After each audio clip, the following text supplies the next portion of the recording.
السلام عليكم. ازيكم يا شباب، اخباركم ايه؟ هنتكلم في فيديو النهارده عن اسعار السكوتر الموجوده في السوق المصري، علشان لو حابب تشتري وعايز تعرف الاسعار قبل ما تنزل للشراء، وعلشان تعرف السكوتر الانسب ليك على حسب الفئه السعريه اللي معاك. وهنقدم اهم النصائح اللي لازم تاخدها في الاعتبار قبل ما تنزل تشتري السكوتر، ودي مهمه جدا. تابع معايا الفيديو. اولا حابب اشكر كل اللي كتب لي تعليق ايجابي او كلمه حلوه وبيشجعني اني اكمل. بحبكم في الله، ويا رب دايما اكون عند حسن ظنكم. علشان ما اطولش عليكم، ما تنساش تصلي على الحبيب محمد وتدعو لاخواتنا، ويلا بينا نبدا الفيديو. اولا اسعار السكوتر. اول سكوتر معانا هو سكوتر SY-M Orbit 2 2023 عامل 65,000 جنيه. ننتقل لسكوتر SY-M Jet 14 DD 2024 200 سيسيل، وده عامل 100,000 جنيه. وننتقل لسكوتر SY-M Jet 14 2024 200 سيسيل IA عامل 118,000 جنيه. ننتقل لسكوتر SY-M Jet 4 150 سيسيل 2023 عامل 74,000 جنيه. وننتقل لسكوتر SY-M Symphony SR 2024 150 سيسيل، وده عامل 85,000 جنيه. وننتقل لسكوتر SY-M Symphony SR 2024 200 سيسيل ST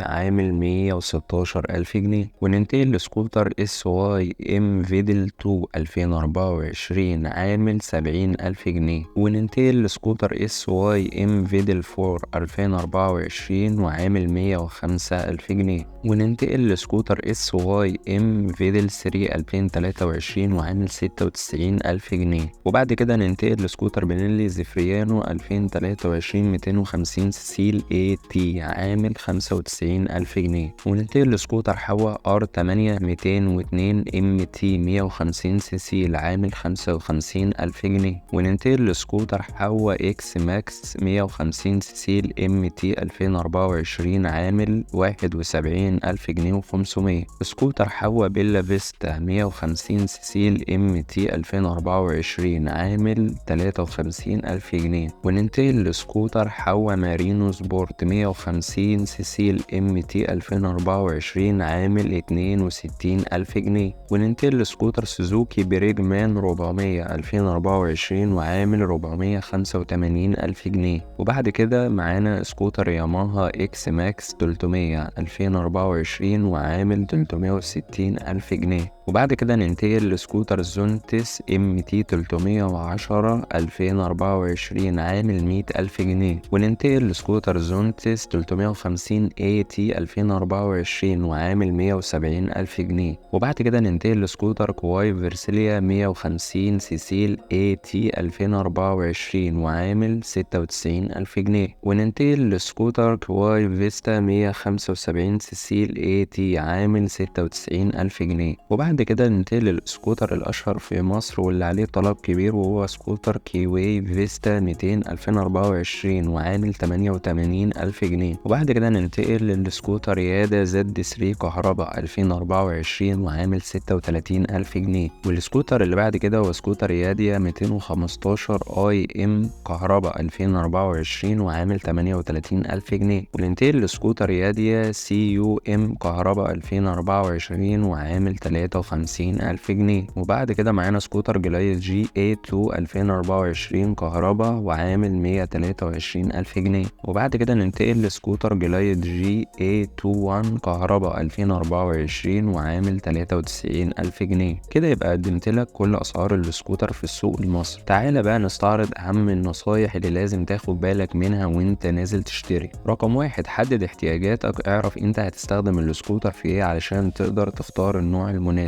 تاني حاجة، لازم تحدد الميزانية الشرائية اللي هتلتزم بيها عند الشراء. تالت حاجة معانا انك تعتمد على الماركات الموثوقة والمعروفة واللي بتقدم لك خدمة صيانة كويسة. رابع حاجة ان انت تقرا وتراجع تجارب المستخدمين وتتفرج على فيديوهات لتجارب السكوتر اللي انت عايز تشتريه قبل ما تشتري، عشان تتجنب المشاكل. لو بيحصل فيه مشاكل فتكون عارفها قبل الشراء. رقم 5، لو تقدر تجرب السكوتر قبل ما تشتريه يبقى كويس جدا. رقم 6، اتأكد انك بتشتري سكوتر من ماركة معروفة وتكون قطع غياره موجودة ومتوفرة علشان ما تتوهش في الصيانة وتلف كتير. رقم 7، فكر في التأمين على السكوتر، خاصة لو كان السكوتر غالي، فده هيحميك من حوادث أو سرقات أو أي شيء ممكن يواجهك في المستقبل. رقم 8، اختار السكوتر الاقتصادي في استهلاك البنزين. دايما وانت بتشتري اختار سكوتر يكون موفر في البنزين عشان مصاريفه تكون اقل. رقم 9، لازم تتأكد من الفرامل بنفسك قبل ما تشتري السكوتر، لان في موديلات في السكوترات ممكن تيجي تشتريها تلاقي الفرامل بتاعتها ادائها مش احسن حاجة، فده طبعا مش هيكون امان على الطريق، ولو حصل حاجة مفاجأة قدامك مش هتقدر توقفه بسرعة. رقم 10، اول حاجة لازم تعملها بعد ما تشتري السكوتر ان انت لازم ترخص، وياك تمشي من غير ترخيص علشان السكوتر ما يتسحبش منك وتدفع فلوس كتير، والكلام ده دايما بننبه عليه كتير سواء بتشتري موتوسيكل او سكوتر. احمي نفسك واحفظ نفسك بنفسك عشان ما تخشش في مشاكل كتير. بس كده، دي كانت كل حاجة في فيديو النهاردة، اتمنى ينول اعجابكم، ولو عندك اي استفسار او طلب اكتب لي في التعليقات. ما تنساش اللايك والفولو. دمتم